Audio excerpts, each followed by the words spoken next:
Hello, everyone, and welcome to episode 288 of the RRBG podcast. This episode is also brought to you by Killcliff. My friends over at Killcliff make the best energy drink you can buy in the market today. Clean energy, none of that crap that they put in Monster or any of those Red Bulls. No sugar, just clean power for all the grind you're going to have to put in today. And if you're not grinding today and you just want to relax, they also have CBD drinks to help you recover from any injuries you may have, any kind of inflammation. Maybe you went a little too hard at the gym.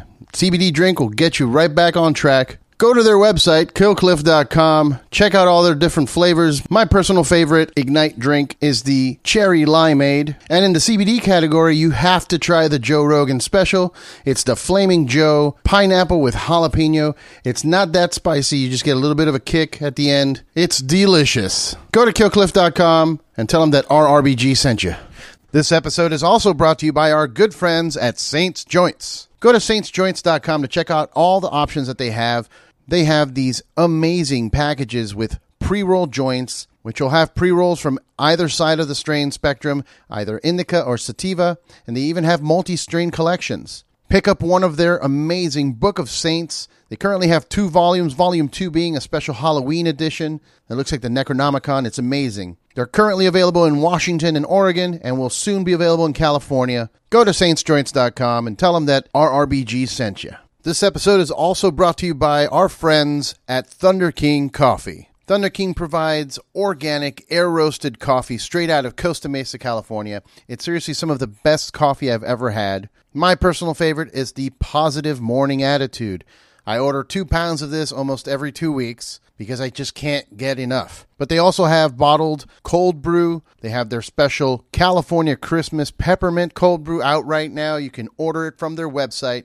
So go to thunderkingcoffee.com and check it out. Support small, independent businesses, people. What's up, everyone, and welcome to the RRBG podcast. In this episode, I'm talking to the homie, Chef Brian Tsao. He is the owner and founder of Mission Sandwich Social in New York. You can see him on YouTube reacting to reaction videos as Pro Chef React. He's also the guitarist in the band Lost Becomes. We talked a lot about food, as he is a chef for many, many years. He's beaten Bobby Flay on the Food Network. He was on Chopped. We talked about all that experience that he's had. We talked about him opening up his own sandwich shop. We talked about his band, Lost Becomes, putting out new music. We talked about YouTube reaction videos. It was a really fun conversation, and I hope you guys enjoy it. Make sure to follow him at Chef Brian Tsao on most of the things. Check out the band Lost Becomes. It's on Spotify or wherever you get music. Follow the sandwich shop at Mission Sandwich. If you get a chance, check out our Patreon page. Go to patreon.com/RRBG to support the podcast. Click down there on the subscribe button. Hit the bell for notifications. That way you can see when we get new videos out there. And leave us a review on iTunes. It really helps push us up on the algorithm. That way more people can see the show. I appreciate you all, and cheers.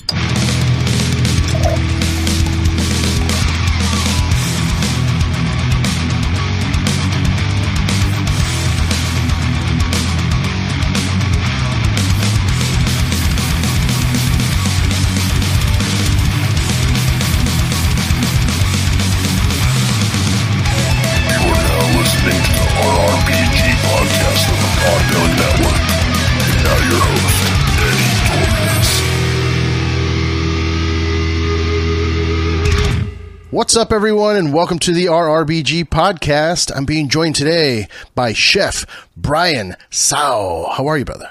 What's up, man? I'm good, and I'm very happy to be here. Thanks for asking me to come on.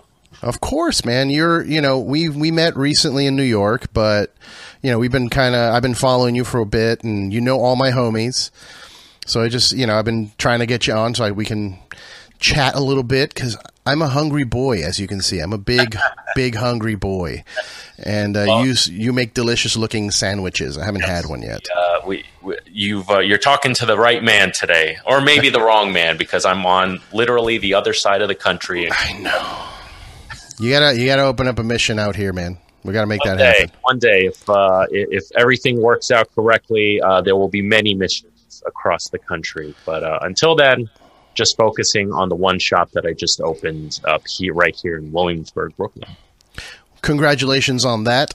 For those that are watching and listening, you've been making sandwiches and you do cool, video content with artists that'll come over, and for a while you were doing that, and then finally now you have opened up your brick and mortar. Yes. So, I mean, I don't make just sandwiches, but, that's kind of the thing I'm known for right now. I opened up a sandwich shop called Mission Sandwich Social, again, right here in Williamsburg, Brooklyn. And the idea for the shop was birthed out of, number one, my love for sandwiches, but also it was something that I came up with on a random trip to the Bay Area, when a friend of mine took me out for lunch, and I tried this incredible bread called Dutch Crunch, and I was just blown away by it and was wondering why it was not in New York. So it kind of became a mission of mine to bring this style of sandwich and bread to New York. But shortly after that trip, the world shut down, and I was left without a job, without much direction in life. But I was introduced to this thing, call it fate, but I was introduced to this style of sandwich, and I basically spent all of my pandemic staycation working on this sandwich concept, along with getting my good buddies involved, who mostly many of whom are mutual friends between you and I, but also happen to be a lot of metalheads. Yeah. So I don't want to get too nerdy. People don't. I'm fat and I'm curious. The Dutch Crunch. It looks unique. I've never seen it outside of what you're doing. And tell me what makes it stand out over at say any other regular hoagie bread or anything like that. Like, what's the difference? Sure. So Dutch Crunch, it's a soft roll that has this wonderful rice flour paste that's brushed on top of it. And when it cooks, it has, number one, a wonderful flavor, a very unique texture. Another name for Dutch Crunch bread is called tiger bread, because it kind of gives you this tiger pattern. But it's just a wonderful, soft roll, but also robust enough to really handle, being stacked and sauced up. And when you toast it, it's one of those breads that just remains nice and soft, but again, robust. And that rice flour paste just gets crispy just enough where it's like it doesn't cut the roof of your mouth, but it's still really pleasurable and gives a little bit of texture contrast to the rest of the bread. It's really wonderful. And again, I've never heard of it outside of the Bay Area, and I don't know why it took so long to come to New York. That's interesting. Yeah, because that's one of I'm a big sandwich guy. Obviously, carbs, you can see them in my face. But I love sandwiches. To me, it's the perfect food, There's just, you can grab it, eat it wherever you're at, and it has everything inside of it. But one of my biggest complaints that a lot of people get wrong is that it gets soggy. Like if you go to like a Jersey Mike's, if you don't eat it right away, by the time you get home, that shit is all covered in, it's all soggy vinegar and oil and whatever else you put on it, But I also think, sometimes that's part of the experience. Like even some of my sandwiches will get a little soggy, and almost kind of by design, because, the motto I tell to all the staff is big saucy subs. Like sometimes I walk into the store chanting that, get everybody to join me in big saucy subs. Nice. And I do this exact motion too. But I think, for me, just like there's all types of humans out there, it's the same thing with sandwiches. There's all types. So my sandwich happens to be this Bay Area style sandwich, but I love French dips. I love Philly steaks. And, like Philly cheesesteaks, if you get it with Cheese Whiz, are pretty soggy and messy. Yeah, that's true. Some of the old school Italian, classic Italian heroes, as they would call it, the ones without much sauce or vinegar or extra virgin olive oil that's mainly cold cuts, those aren't soggy at all. And that's kind of like the opposite of what I produce, but I still love it equally because it's that thing, and sure, that's the spice of life, right? Is you have variety and you can choose. Sure. Yeah, absolutely. I grew up in New Jersey, so that to me, like the default is the Italian, non-saucy sandwich, hoagie, hero, whatever you want to call it. I still remember Blimpie. I haven't seen one of those in so many years. God, yeah. been a while. I haven't seen one of those in a long time. You are right. I think they're out of business, right? They got to be gone by now. Yeah, I think so. I think you're right. And I do remember having them, and I do remember liking them a lot. Yeah, they were good. I mean, obviously, it's a chain. It wasn't as good as going to, like, you know, a mom and pop Italian deli somewhere in New York. But, you know, it got the job done. It was better than Subway, I'll tell you that. I was just about to say that. I always liked it better than Subway. Mm-hmm. Subway to me was always just so, it was like the IKEA of sandwiches, you know, just gross. Everything was bland, and I don't know. So to you, what's the perfect sandwich for you? If you had to choose one that you can only have for the rest of your life, like, which one would that be? Oh man, why'd you have to ask me why'd you have to ask me a good question like that, Eddie? I like putting you under the interrogation light, like my new ring light, which is burning my retinas right now. Oh man, my favorite sandwich, you know, not to sound cliche, but this is just truly my honest answer, is a sandwich that we have on the menu at Mission right now called the Post Melon, or the Post Melone, which is a play on a classic Italian dish of melon wrapped in prosciutto. Mm-hmm. So my sandwich uses our Dutch crunch bread, and it has prosciutto, fresh mozzarella, sharp provolone, as well as melon. Gets drizzled with Hot Ones nugget honey, which is a spiced honey. Also gets a dusting of dried oregano, as well as thin sliced tomatoes, arugula, a little dressing of red wine vinegar and extra virgin olive oil.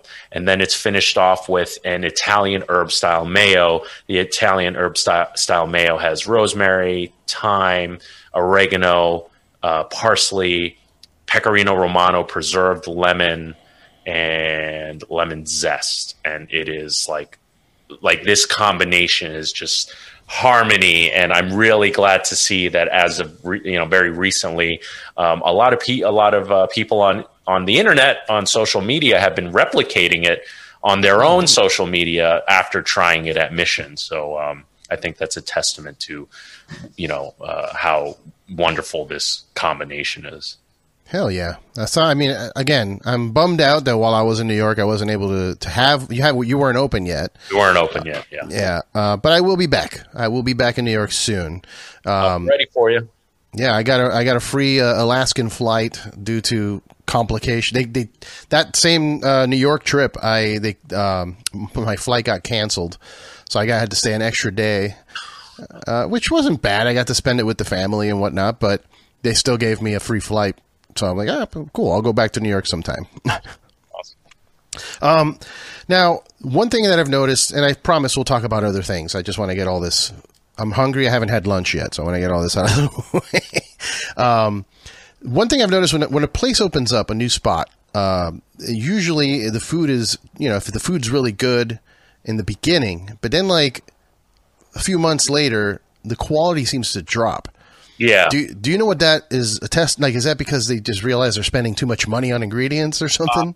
It's a combination of many things, but that's like one of the what's the term? Like cardinal sins of restaurant opening 101, which is you open up, guns a-blazing, costs are astronomical because everything's happening for the first time. You're purchasing for the first time. You're hiring for the first time. Obviously, if you have a team that's more experienced, then these things are within control. But even for someone like me, everyone I hired are very experienced people, but, our labor cost is very high in the beginning, because a lot of people are working overtime. Initially I didn't hire enough people, so I had to, get people on OT. That's just labor costs. But when it comes to food costs or just cost in general, when places open up, they open up with a bang, firing on all cylinders, and then they start to get the bills back. And they start to freak out. Oh, my God, like, how are we going to pay this? And we didn't have nearly enough sales to cover these bills. Restaurant business is a very low profit margin. So what happens a lot of the time, and not all the time, but a lot of the time, or some of the time rather, is they'll start using the cheaper meat or the cheaper this or the cheaper that, or they'll simultaneously also cut back on labor. And when you do that, these are all good practices to do, right? Because maybe you don't need to necessarily buy the most expensive ingredient A, B, or C, and you shouldn't be running on an insane amount of overtime. But these things have to happen in balance, and they have to happen so that they don't affect, number one, quality, and number one, service. So what ends up happening to a lot of places is they operate for a few months. They see the bills are getting kind of out of control. They freak out a little bit. Even myself, I'm guilty of that too. You freak out and you start to make cuts, and you make it too dramatic. And again, it affects quality and it affects service. And these things tie into each other, because maybe the food quality didn't suffer as much, but a shitty service experience at a restaurant will definitely degrade the quality. Right. Mm-hmm. Yeah. So, once those 1-star reviews start coming in, because somebody said somebody gave you a little bit of an attitude at the register, you know. Yeah, so it's very much it's a song and dance, man. There's a lot of things that affect one another, and you can arguably say this is the same for all businesses. However, you know, the food and beverage business is one of the businesses where, like, a lot of people think they're an expert. And everyone has an opinion, because guess what? Everybody eats. Everyone's dined at a restaurant, and to some degree, everyone cooks, right? Yeah. Whether you're a good cook or a bad cook is another topic entirely. But people feel a certain sense of ownership when it comes to the food and beverage industry, whether they're in it or not. And sometimes that can be negatively affect both parties. Sure, absolutely. Not always, yeah. So it makes sense to me, man. It's unfortunate, you know, because I was going to ask. The reason I bring it up is because I think about little things. Because I'm not a chef, but I love cooking here at home, and I've worked with a lot of chefs in the past. I work in the industry on the alcohol side of it. So I spend a lot of time meeting with chefs, doing like beer dinners, as they would call them, where we would pair, 5-course meals with each individual beer and sit there and work out dishes with the chef and see what pairs well. So I get real nerdy about it at times. I watch all the, Food Network stuff as well. And I wanted to bring up the fact that you beat Bobby Flay many years ago. Did, yes. Many moons ago. Many moons ago. But life-changing day. Was not my first time on a Food Network show, but definitely the best experience I had on a Food Network show. What was your first time? Was on Chopped, which I lost terribly. That was the first one, Chopped. I was so mad. I was also, it was my first time on television, so I was very nervous. But also, I was ill prepared. And, mainly. Well, isn't everyone ill prepared for Chopped? You know what? You are 100% right. I was unable to handle my nerves. I wasn't able to stay calm. And I was still nervous on Beat Bobby Flay, but having that exposure to what television cooking is, and the pressure and the cameras and the lights and the producers and all that stuff, was definitely easier to deal with the second time around. So you could say I went in with a little bit of an advantage, but the first time around it was just an absolute nervous wreck. Yeah, I can imagine. I mean, I watched, I won't say all the episodes of Chopped, but I've watched a lot of them, because it reminds me most of college days cooking. Like, what do I got in the pantry? I got this, that, a ball of bubble gum. What am I working with? Make something happen. So I love that idea of it. But you watch the show and you start to get this confidence. I could do that. My wife's like, yeah, you could do that. You're a good cook. I'm like, I cannot do that. I would say going on to food competition television shows is more about, I would say half the battle is controlling your nerves. If you have a if you're a basic, decent cook, professional level cook, you should be able to crank something out without a problem if you're calm and not nervous about it and think clearly. That's something that I definitely adjusted when I went into Beat Bobby Flay, like I knew whatever the first challenge was, because that you get a secret ingredient that you have to make a dish out of, and I forgot what it was, 15, 20 minutes. While I was still nervous, I just picked something and stuck with it and just moved forward, for better or worse, because like the goal was to finish the dish and have enough time to taste it and make sure that it was on par. Yeah, man. And you know, on top of the lights and all that, you got him going around kind of like peeking and giving you shit. You got the judges giving you shit like, "Come on, it's 30 seconds." Like I would throw food at them, you know. Yeah. And Beat Bobby Flay also, I don't know about now. I don't even know if the show's still on, but Beat Bobby Flay had a live audience. Like they're watching you. So that was an extra added bit of tension over there. But ultimately, like I said, I learned a lot from my first television appearance, and it led me to victory. Also, I trained for Beat Bobby Flay. Like I was giving myself mystery baskets, and like it was like you should have seen. Like there should have been a Rocky montage. You know. Yeah. Is there? Have you gone back to cooking TV? You know, competitive TV. Not really. I was approached about a few things. I've gotten pretty far in some interview processes for like Top Chef.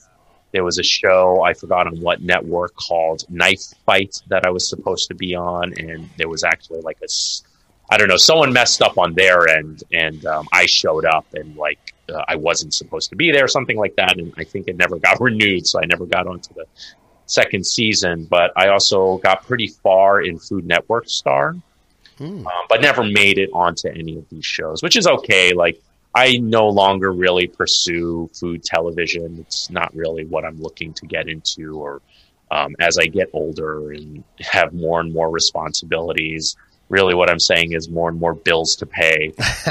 And like, you know, the prospect of spending a day or weeks or months on a television show without any type of compensation just like is not appealing to me anymore.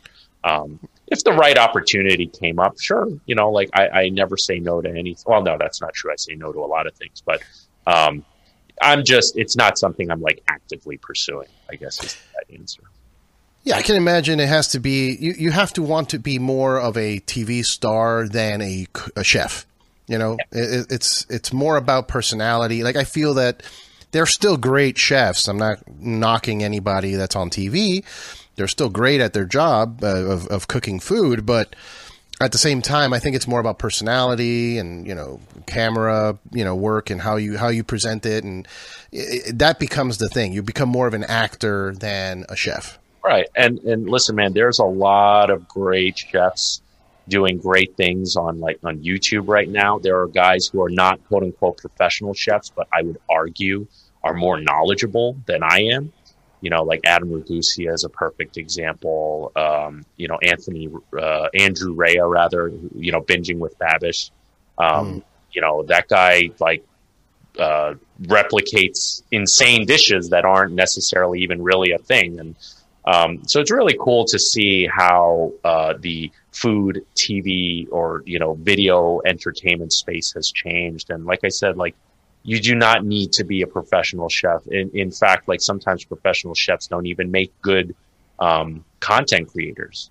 You know, for me, in all honesty, I started in the food and beverage industry with a equal combination of wanting to pursue fame and the whole rock star chef thing equally as much as I enjoyed cooking.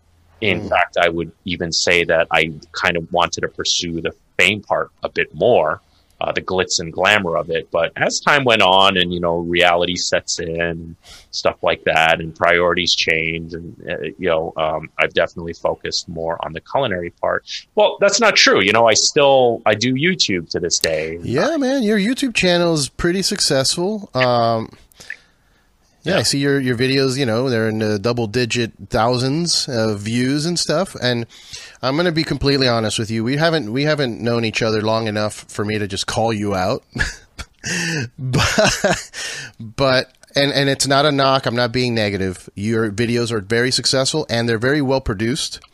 I just personally hate reaction videos. I've said it.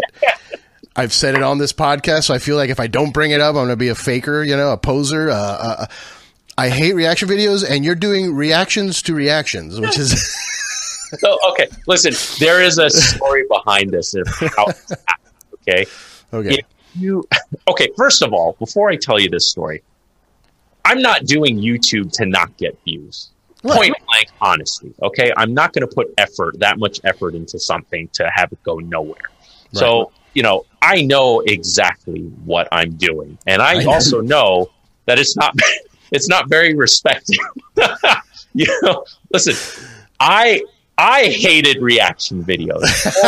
I thought I hated reaction videos. And this was actually before my channel became what it is now. But for the longest time, man, I've been trying to break into the YouTube space, and I was doing the Sandwich Sunday show where I send a questionnaire to these guys and create them a signature sandwich based on the answers of that questionnaire. And I did that for like maybe just under or maybe just over a year straight, consistently every fucking week. And it was a lot of work between sending the questionnaire, getting the answer back, creating the dish, R&Ding the dish, buying the ingredients, setting up the camera, doing the editing, making the assets, it's a lot of work, and it went nowhere. Not nowhere, but like I never went beyond like 1,000 views, despite some of the big names that I had on my show. And the Christmas season, my entire one Christmas season, I think it was it this past Christmas? Yeah, it was this past Christmas. My whole family got COVID. When I say my whole family, my wife and daughter got COVID. I didn't get COVID. We're all in the same house. I didn't get COVID. And they were, we live in a New York City apartment. So like, I can't leave my camera set up and like bang and, scream, stupid things into the camera while like my daughter's bedroom is literally across from the kitchen. But I also put in all this work into YouTube consistently without missing a week. And I still haven't missed a week since I started seriously doing it at the early stages of the pandemic. So I told myself, like, I still need to put out content.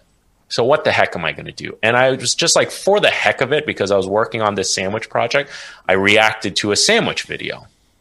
And something very significant happened with this video compared to all my other ones.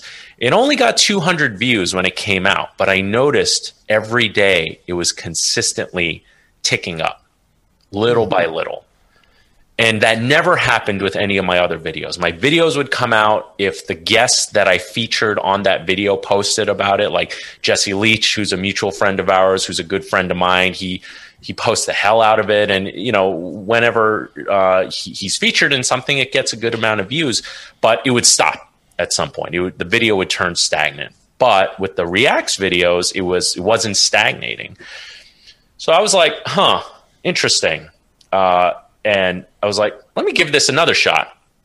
Let me just take it up a notch. Like, how dumb can I literally said that to myself. Like, how dumb can I make this? So I was like, I remember I don't watch much reaction content until I realized later that I did, but I'll explain that later. But I did watch one Uncle Roger video, and I was saying to myself because I like I said, I thought reaction videos were dumb. But the one Uncle Roger reaction video I watched, I kept finding myself saying, like, Uncle Roger's like shitting on the, whoever he's reacting to for poor technique or poor ingredient choice, but he never explains the why. So I was like, let me explain the why. Let me do this dumb thing and explain the why. So that's exactly what I did. And dude, it just took off. And that the thing I said, let me do the stupidest thing ever, was the video that took off. It is almost at 1 million views today. It still gets views to this day. And you know what? If something works, stick with it, And that's exactly what I did. I get called out on it all the time in the comments section. The YouTube comments section is probably one of the meanest places on earth. But hey, man, like, I know exactly what I'm doing, and like, I agree with you, but at the same time, like, as a chef where my industry got shut down for the most part, I started YouTube at the early phases. Initially, it was Twitch, but I started YouTube as to diversify my income. And now I have. And, you know, I'm not going to stop because, like, number one, I've come to enjoy it. It's done a lot for my career. I get at least once or twice a week since the shop opened, people coming not just from within New York City, but from out of state, sometimes as far as like Georgia or the West Coast, saying, I'm from here and I am such a fan of your YouTube channel. Like, and I had to visit this shop, you know? So that's awesome. Like, sure, call me like dumb and foolish and weird and dumb, all you want.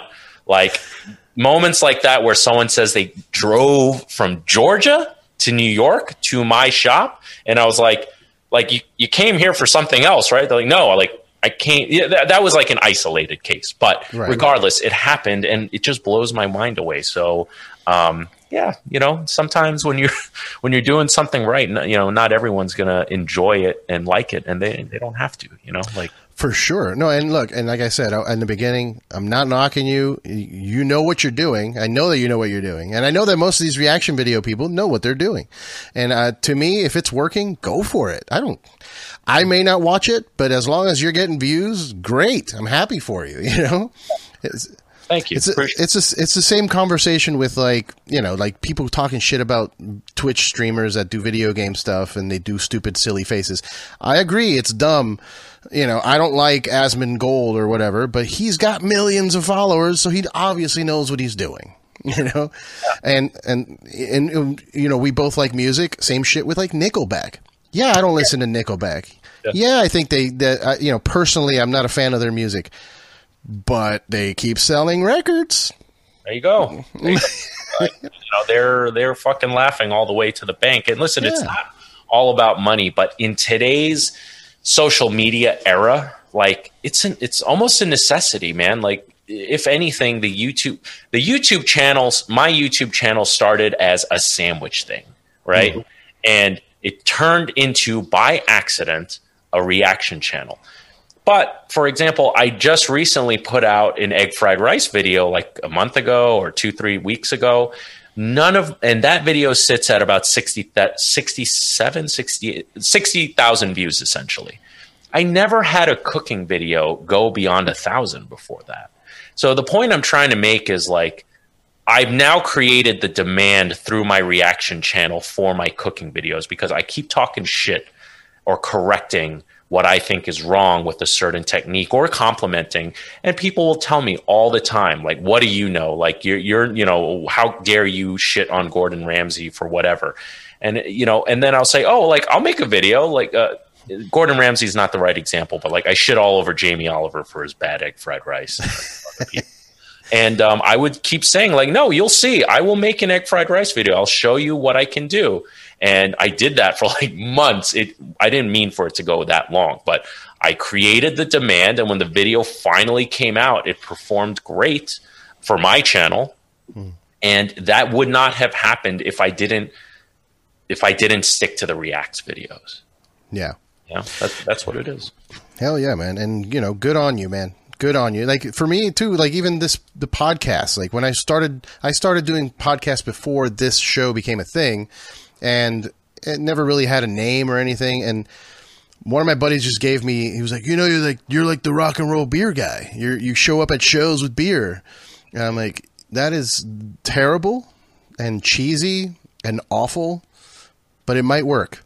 And it worked. It ended up working. So, I mean, that you never know, you know, don't knock it until you try something like that. Like, who knows, man? Look at Jackass. How successful is Jackass? It's the dumbest thing in the world. Great example. Yeah.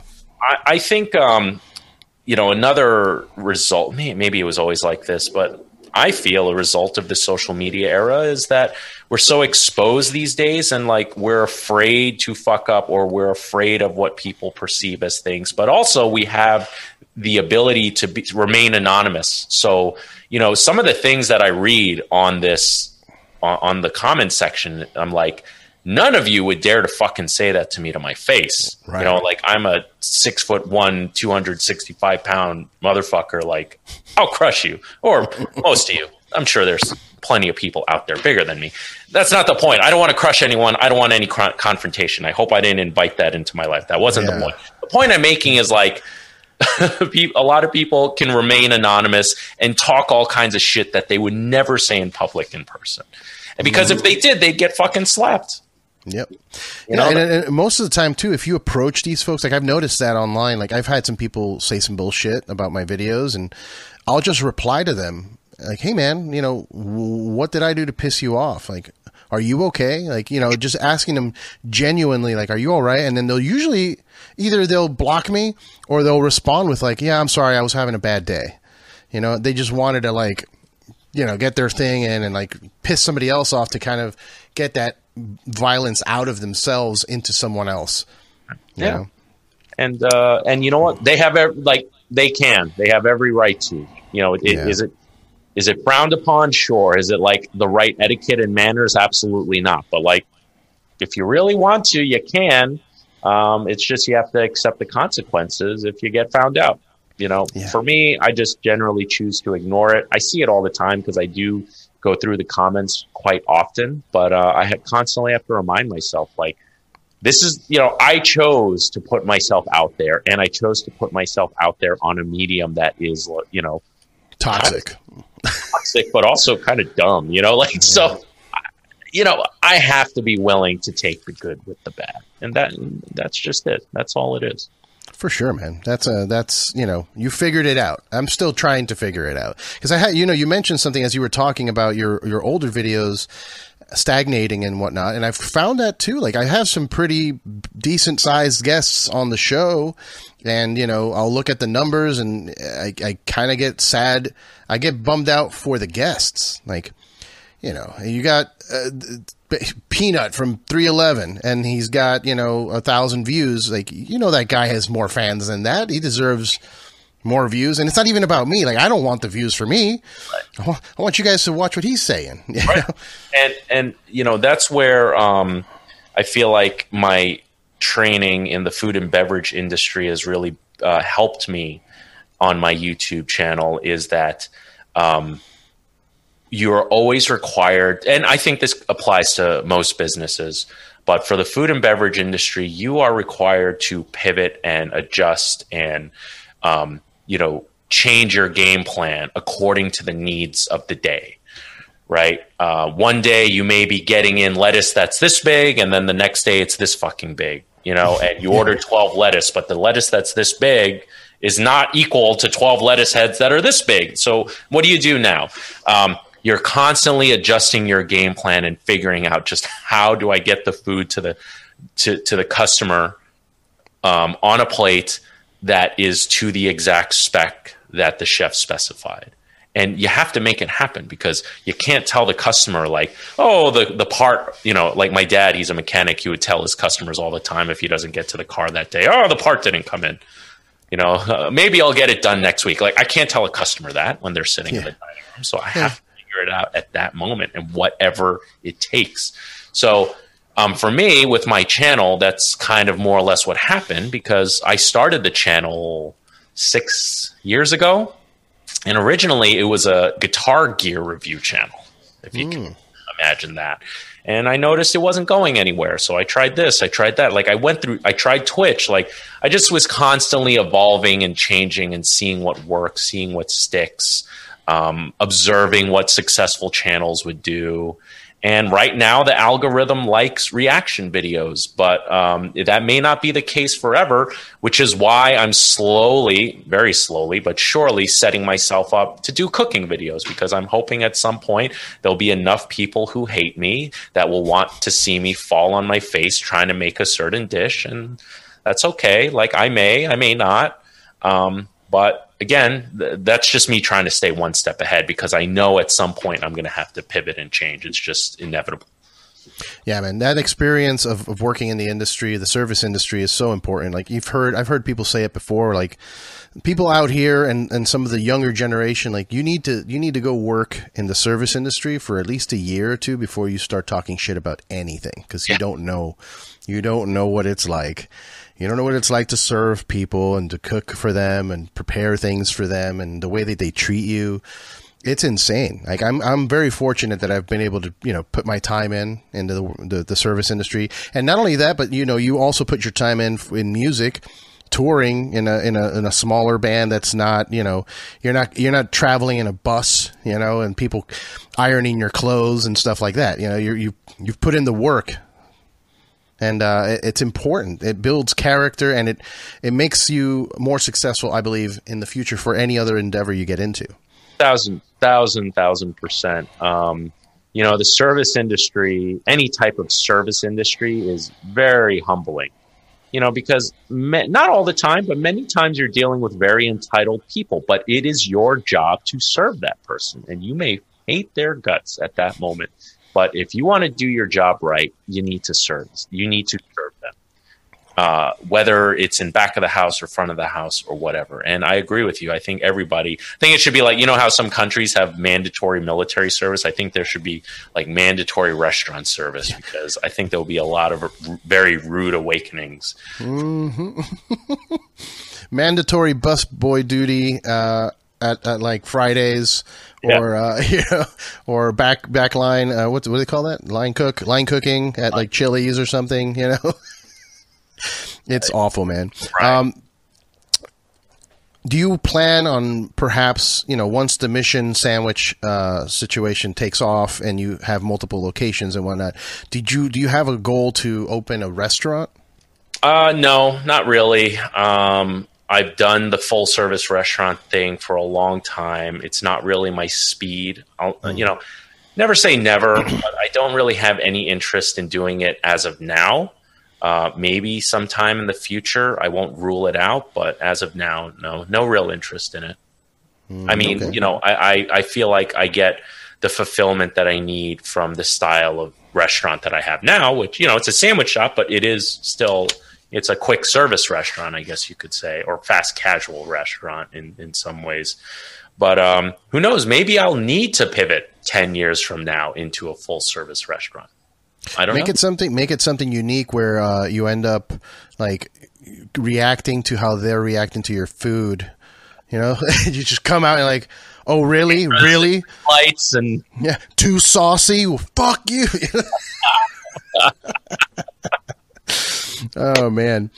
I wanted the last thing I have about food here is something that it's a debate that I've had with a lot of people. It's a concept that since I moved to LA, I lived many years in Miami and the other many years of my life in New Jersey, where there is a decent Cuban food selection. New Jersey and Miami. Miami obviously being number one in the States, but the Cuban sandwich is something that LA does not have. There are numerous Cuban restaurants that claim to have a Cuban sandwich, but they do not. There's some that go really extreme. There's a place out here that had a Cuban sandwich with chicken and arugula and multigrain bread, and I almost wanted to just go in there with a bat and destroy their restaurant. But a lot of the places out here that people claim, like Porto's or Versailles or any of these spots, they don't have the bread proper. They don't have the Cuban bread. They have French bread. And then there's this other conversation in Tampa where they say the Cuban sandwich has salami in it.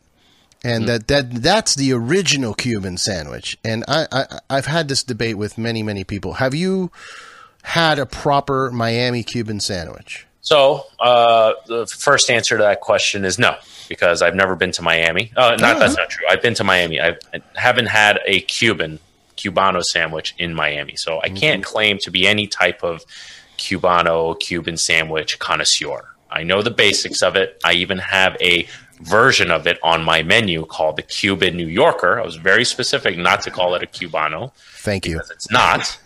It's just my take on what I think it would be inside of a sub sandwich. But I find that type of stuff fun, man. Like, I love seeing people duke it out and get like so fucking passionate and pissed off and angry with one another. But no, it should be this way or that way. Pats or Geno's or salami or no salami. Like, I think that's fun. Any Cubano with arugula and whole wheat bread or multigrain bread is not a Cubano, so I don't know what they're saying. But, again, like that's kind of like what my YouTube channel is built around is, reacting to Uncle Roger, reacting to bullshit. It's clearly wrong. I'm sorry to tell you, you're saying that's egg fried rice. You're saying that's ramen. The stuff I react to, again, is mostly Uncle Roger, so it's going to be mostly Asian. But he gave me an idea. Maybe I need to react to some more sandwich stuff. So my idea was to start not a reaction page, but I wanted to make like a man on the street type of show where I go to all these LA spots that claim to have Cubans and just rip them to shreds. Just call it the Angry Cuban in LA and just destroy them all and eventually open up a Angry Cuban in LA shop that you can go get a real Cubano at. Okay, so I'm going to say I fucking love that idea, and I think you'll get a shit ton of views for it. You'll also get a ton of haters for it. You also better be ready to have some form of protection on you, as well as probably a bodyguard. But I think, you said sometimes you're disappointed by some of the views on your channel. I think that's like a 1 million view idea right there. It's just, do you want to put your life in danger? Hey, for anybody getting any ideas watching this, I remain strapped. So try me. But but for real, I mean, nobody does it right out here, man. And it's embarrassing to me to go to a place. Like I went to Versailles out here, which is like authentic Cuban. And I asked them for certain things that are just basic. That's something you could get in a window in Miami. I walked in, I'm like, can I get a colada and una tostada? And the lady was like, what's a colada? And I'm like, you need to shut this restaurant down, like right now. And what are you talking about? You don't know what a colada is. That's like... isn't LA like infamous for ruining New York style pizza? So I wouldn't put it too past... And I love LA, but, I wouldn't put them too past messing up a Cubano, so... It's so bad. It's so bad. Anyway, and for Tampa people, fuck off with your salami, okay? Get out of here. What are you talking about? Cubans didn't have access to salami. Oh, That's an Italian thing. We didn't have that. Anyway, moving on. Moving on. I want to talk to you about music a little bit. Your band, Lost Becomes. You're still doing stuff with the band? Absolutely. I was about to say I went went dark on them, but that's not true. We had a band meeting next week, or I guess you'll be the first to know. We're planning to put out another single very soon, sometime in the last quarter of this year. We're almost done writing the next record. And we hope to have that out sometime by second or third quarter next year. But no, the band is very much alive. I'm very excited for people to hear the new music. I think it's a great evolution. We've made some lineup changes, lineup additions to the band that I think is going to make it better. And yeah, it's still going strong, man. It's just, we're a young band and we're just kind of getting started, but I think we had a strong, start, and we're going to try to keep up with that momentum. Yeah. And I mean, touching on the going dark thing, like you opened up a business that's, things need to take a little, like, hold on, like, I'll be right back. Everyone in the band completely understands. I normally steer the ship a lot with the band, but I've definitely shedded a lot of the responsibility and brought in other bandmates, which has been working out pretty well. Not exactly the way I would do it, but that's okay. Because I'm still very much involved with the music process. And when the time is right, I'll get more involved again. But no, the band is going great, man. We're just focusing on writing right now. Like I said, we're going to put out that single, but really the focus is on the next record. And we made a conscious decision to really, focus on it. And because it kind of works out that I'm a bit tied up with something else. So no big shows planned or anything right as of now. All right. Well, congratulations. You were recently in Guitar Player Magazine as well? No, well, that was actually from a few years ago. Okay. I just saw the post. I did, yeah. It was a Throwback Thursday post that I did, but I was recently featured in Decibel, which was kind of nice, mind blowing to me. They did a piece on metal chefs, but yeah, it was. I'll always be involved in the music and metal industry until the day I die. Until the day I'm on a walker because it's just part of my DNA, you know?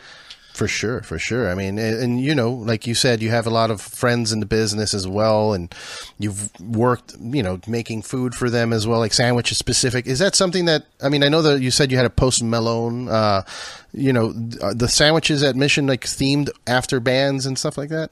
Not necessarily. It just so happens that, you know, I drew a lot of inspiration from bands and or musicians, and clearly, like, it's not just metal musicians. I'm a huge fan of Post Malone. You know, Post Malone. I like a wide variety of music. It just, you know, metal, hardcore is what I listen to like 90% of the time. But yeah, it's everything on the menu, the design of the shop and everything is like an extension of me. You know, like when the designer asked me for the shop, asked me what I wanted, I basically told him, like, take St. Vitus Bar in Greenpoint, Brooklyn, and take New York urban street culture and put them together and let's see what we get. And that's exactly what the shop looks like today. And I'm very, very proud of it. And like I said, it's just an extension of myself and my interest.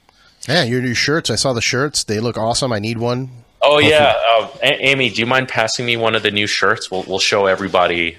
They look great, man. Hopefully you'll sell them online. I'll buy one from you.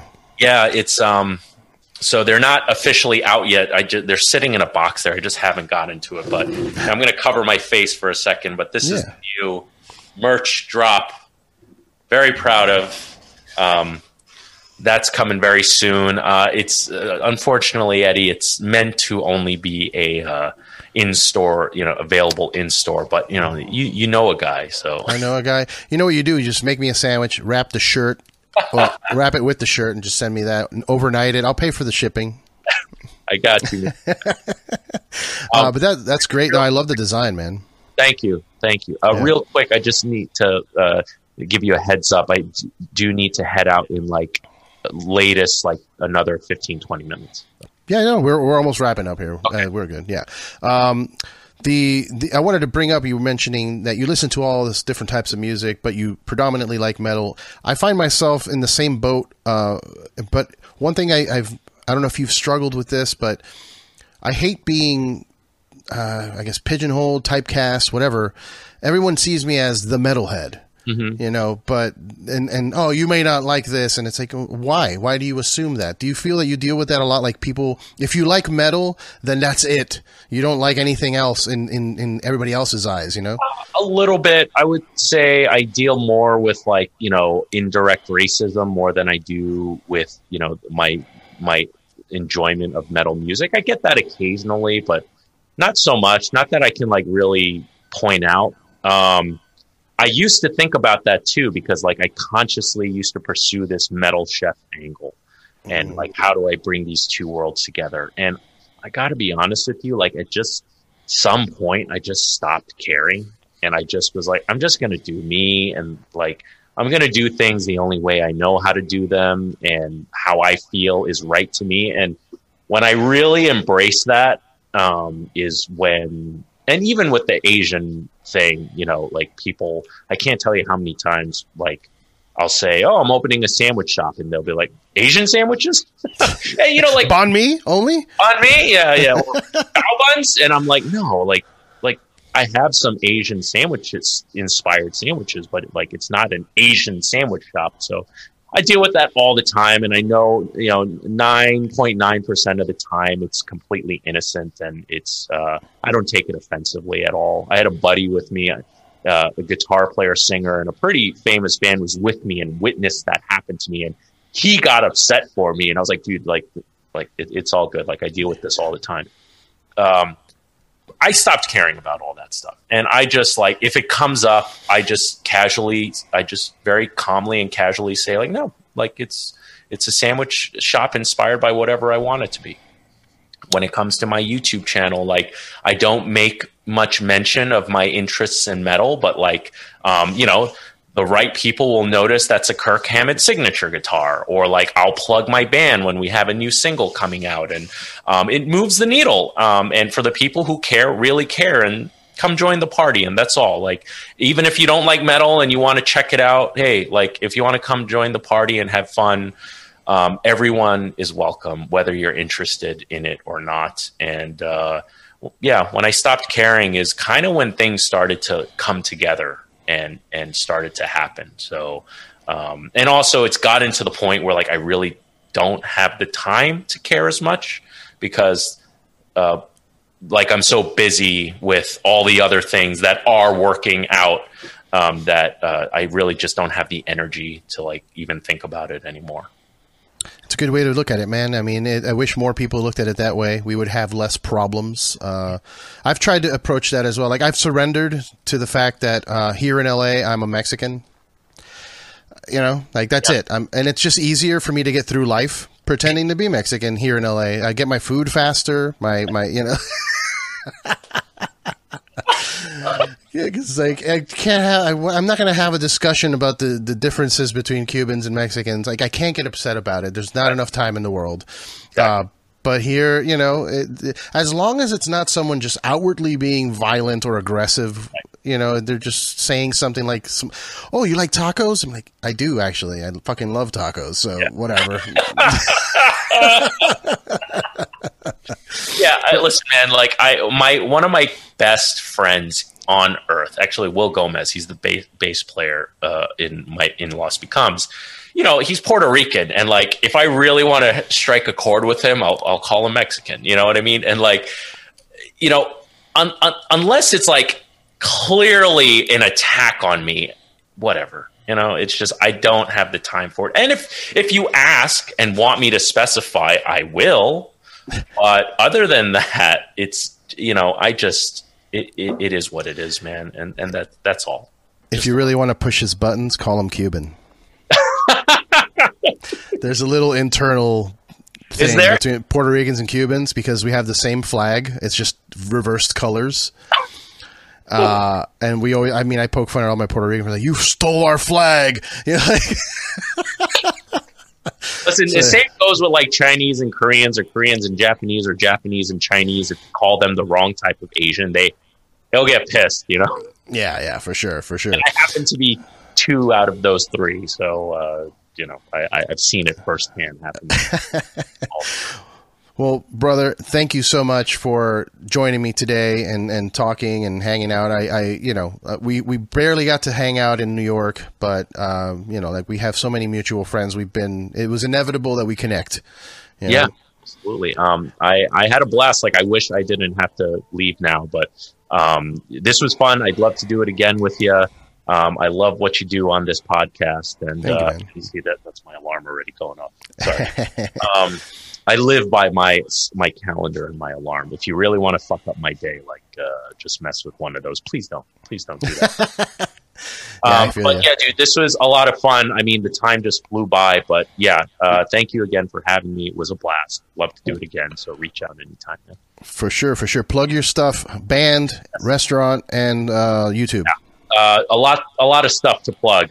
Hope you guys don't mind. So first off, follow my sandwich shop on Instagram at Mission Sandwich. Sorry, I did this. I'm so used to doing it on my YouTube channel. I like automatically put my hand up to. It'll be in the description below. Okay, it'll be in the description below. Check out Mission Sandwich on Instagram. You can also follow me at Chef Brian Tsao. Tsao spelled T as in Tom, S-A-O. My band is Lost Becomes. You can listen to us on Spotify, you know, basically anywhere you stream music. And then lastly, my YouTube channel. Look me up at Chef Brian Tsao or Pro Chef Reacts. I react to reaction videos. It's a bit meta and it sounds a bit crazy, but I promise you my focus on doing those types of videos is to tell you the why behind, you know, some of these culinary disasters that I react to. It's a lot of fun. So check it out. Hashtag not your typical chef. Yes. Brian, thank you once again, brother. We'll do this again sometime soon for sure. And hopefully I can get out to New York sooner than later and have some of your delicious food. And we can do maybe we can do a proper Cuban once I'm there. Yes. What I would love for you to make me a Cuban. I love it when someone makes me food. My day. All right, brother. Thanks again. Right. Cheers. Thank you. Bye.